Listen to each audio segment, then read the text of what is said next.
Bueno, y el último de los métodos que quería explicar hoy es el método de la secante, ¿sí? El método de la secante es otro método abierto que viene a zanjar o a desligarse de uno de los problemas que tenía Newton-Raphson, ¿sí? Que tiene que ver con el hecho de calcular la derivada de la función a la cual queremos hallarla de cero, ¿sí? ¿Por qué? Porque, como dijimos recién, ¿sí? Calcular derivadas puede ser numéricamente costoso o a veces ni siquiera podemos calcular la derivada, ¿sí? Entonces, lo que propone este método es decir, bueno, yo voy a aproximar la recta tangente, ¿sí? Acuérdense que en Newton-Raphson nosotros usábamos la recta tangente para aproximar el valor de cero. Ahora además vamos a estar aproximando la recta tangente, ¿sí? ¿Cómo aproximamos la recta tangente? Y bueno, lo que podemos hacer es plantear la derivada, ¿sí? Como un cociente incremental. ¿Se acuerdan lo que es un cociente incremental? Es básicamente el delta f sobre el delta x. Es eso algo que si yo le tomo el límite de delta x tendiendo a cero, me da la derivada. Si se acuerdan la definición de derivada, básicamente es sacarle el límite a eso, ¿sí? Sí. Entonces, lo que vamos a hacer es aproximar la recta tangente con una recta que sea secante a la función. ¿Por qué se llama secante? ¿Alguien se acuerda que es secante? Que Secante, corta a la función. claro, pero que la corta en dos puntos a la función, ¿sí?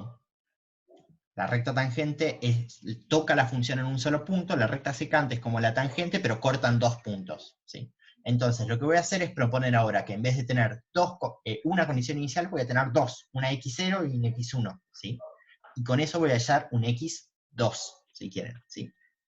Entonces, este método está trabajando ahora con la información de raíces de dos iteraciones atrás, de la última iteración y de la anteúltima iteración, ¿sí? Si yo aproximo la recta tangente, perdón, la derivada con el cociente incremental, que es esto que está acá, que es f de x en i menos 1 menos f de x en y dividido x en i menos 1 menos x en y, o sea, un delta f sobre un delta x, ¿sí? Y esta derivada la reemplazo en 1, perdonen, es la ecuación que estaba cuando planteamos Newton-Raphson, voy a volver para atrás rápido, si me permiten, ¿sí? Esta expresión que está acá, que es la que me permitía calcular un nuevo candidato a función, ¿sí? De Newton-Raphson, el nuevo candidato a raíz, digo, este es el nuevo candidato a raíz, ahora lo que voy a hacer es aproximar la derivada de mi función que está acá abajo dividiendo con ese cociente incremental, ¿sí? Con este cociente incremental. Entonces, como esa f' estaba dividiendo, el denominador va a aparecer arriba, fíjense que está acá, ¿sí? Y el numerador va a aparecer abajo, ¿sí? Pero eso estaba dividiendo a la f de x, o sea que acá aparece la f de x, ¿sí? Y acá estaba el xy que estaba delante, ¿sí? Al cual le resto todo ese término, ¿sí? Entonces, básicamente lo que está haciendo el método de la secante es agarrar Newton-Raphson y hacerlo bolsa, ¿sí? Dice, no voy a calcular la derivada, la voy a aproximar, ¿sí? Y aproxima la derivada de esta forma, ¿sí? Y reemplaza donde Newton-Raphson tenía la derivada por esta aproximación, ¿sí?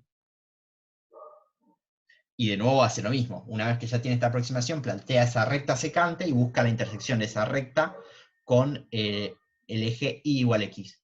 ¿Qué está pasando acá? Estoy usando otra recta, ¿sí? Que va a ser una aproximación de mi función, porque si se fijan acá, esta recta secante se parece bastante a mi función, la línea punteada negra y la línea azul, ¿sí? Pero no es la mejor aproximación. La mejor aproximación era la recta tangente. Esta es otra aproximación que, bueno, más o menos anda. ¿Se entiende? Voy a suponer que eso es un sí. Y para volver a todo lo que estábamos haciendo hasta recién, ¿sí? Vamos a trabajar con un ejemplo. Y esta vez voy a usar un solo ejemplo, ¿sí? Que es el segundo ejemplo que usamos en Newton-Raphson, que era el de la parábola. ¿Sí? Ahora lo vamos a resolver con el método de la secante, ¿sí? El lado positivo de esto es que ahora yo ya no necesito calcular la derivada de la función f, ¿sí? Lo único que sí, voy a necesitar dos condiciones iniciales, ¿sí?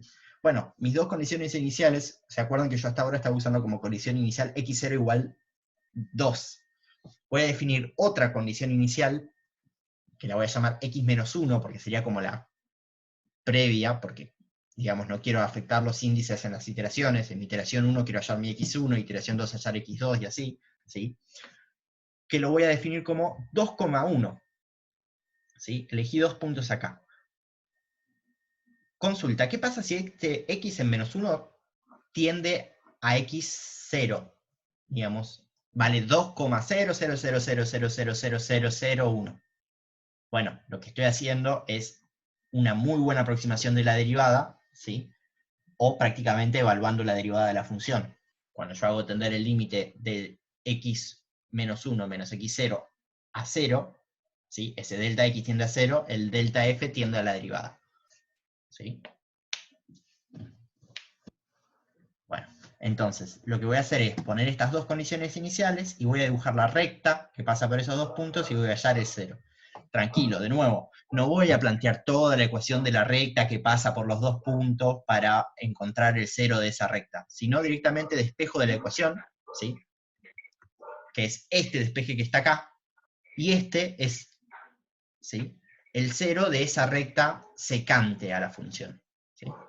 Entonces, pongo los dos valores con los que estaba trabajando y encuentro un nuevo candidato x1, que va a ser 1,6774. ¿Sí? Bien, ahora quiero hacer otra iteración. ¿Qué voy a hacer?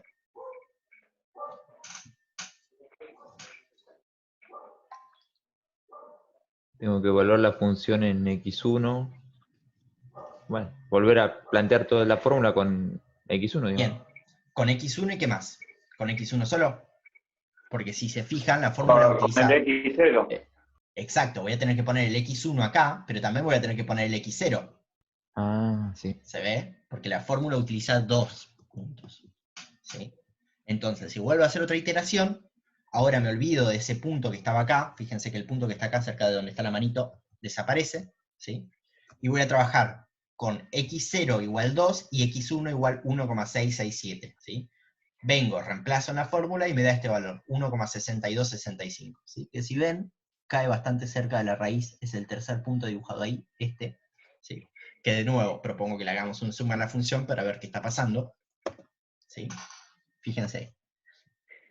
El de Newton-Raphson para la segunda iteración había caído prácticamente que hacíamos el zoom y no se veía la diferencia. Acá se ve que hay una pequeña diferencia todavía, ¿sí?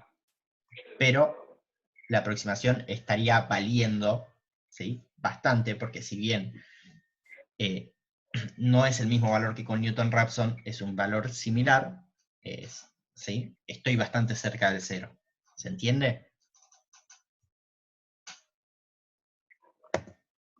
Bueno, por último, ahora sí, lo último que quería dar de teoría, ¿sí?, son las consideraciones del método de la secante. De nuevo, esto que dijimos al principio y que me parece que es bastante importante, es el hecho de decir, este método no utiliza el cálculo de la derivada, lo cual es buenísimo, porque si yo mi función la puedo evaluar, pero no tengo una expresión analítica para calcular la derivada, ¿sí?, Newton-Raphson no lo puedo usar. ¿Sí? Un defecto o algo para anotar al respecto es que va a usar dos condiciones iniciales. ¿Sí? Acuérdense que hasta ahora tanto el método del punto fijo como Newton-Raphson usaban solo una condición inicial. Este caso va a usar dos. ¿Sí? Bien. Ahora, a diferencia de lo que son los bracketing methods, cuando yo propongo mis dos condiciones iniciales, no necesito que estas dos condiciones iniciales encierren al punto que es raíz. ¿Se acuerdan del método de la bisección o el método de la falsa posición? Yo requería que si mi función era esta, poner puntos de tal manera que la raíz quede encerrada entre esos dos puntos. O sea, por ejemplo, mi x0 lo podía, mi a lo podía poner acá y mi b lo podía poner acá, ¿no? Yo tenía que hacer algo así. Necesariamente la función tenía que cambiar de signo cuando la evalúe. Si en un punto era negativa, en el otro tenía que ser positiva. En este caso, no hace falta eso. Pregunta, ¿qué pasaría si yo agarro el método de la bisección y elijo dos condiciones así? Perdón, de la bisección no, el método de la secante, que es este último que vimos, y elijo dos condiciones así. ¿Qué tengo que hacer ahí, si elijo esas dos condiciones? Vamos de nuevo, perdón, Pongo una condición acá, ¿sí? Me da este valor, y pongo la otra condición, por ejemplo, vamos a ponerla por acá, no sé, y me da este valor. ¿Qué tengo que hacer ahora?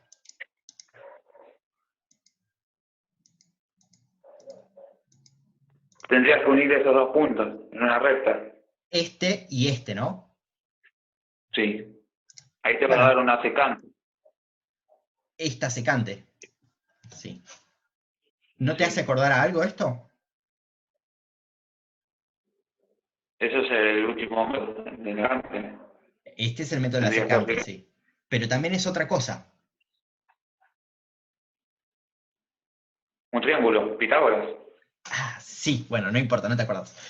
Esto que estás viendo acá es lo mismo que haces con el método de la falsa posición, si vamos a la clase anterior. Planteas la recta que une f de A con f de B, ¿sí? Y encontrás el cero, y esta es mi nueva condición inicial, mi nuevo candidato a raíz o mi nueva condición inicial, si querés. ¿Sí? Pero es exactamente lo que hace el método el método de la falsa posición, ¿sí? La única diferencia es que el método de la falsa posición requiere estrictamente que una raíz esté, perdón, que una condición esté de un lado de la raíz y otra condición esté del otro lado de la raíz y que la función cambie de signo en el medio. ¿Sí? ¿Se entiende? Entonces, el método de la secante, en cuentas, digámoslo así, es lo mismo que el método de la falsa posición. La única diferencia es que mi condición inicial no necesariamente tiene que cumplir con esas condiciones que propusimos para el método de la secante. ¿Sí?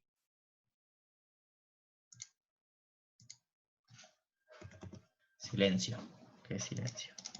Tengo que tratar de que esa secante sea aproximada, digamos, a la derivada, poner los puntos bien juntitos o no hace falta. Bien. Lo ideal sería que sí. ¿Por qué? Mientras más lejos pongas los puntos, peor va a ser la aproximación de esa secante, ¿no? A la recta tangente. Y vimos recién que con la recta tangente anda muy bien, ¿sí?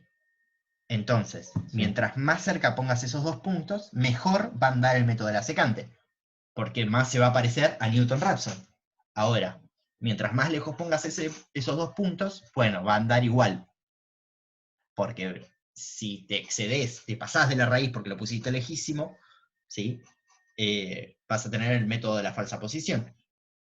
Entonces, técnicamente hablando, va a andar igual, pero lo ideal sería que los dos puntos estén cerca, porque te mejora la convergencia del problema. ¿Sí?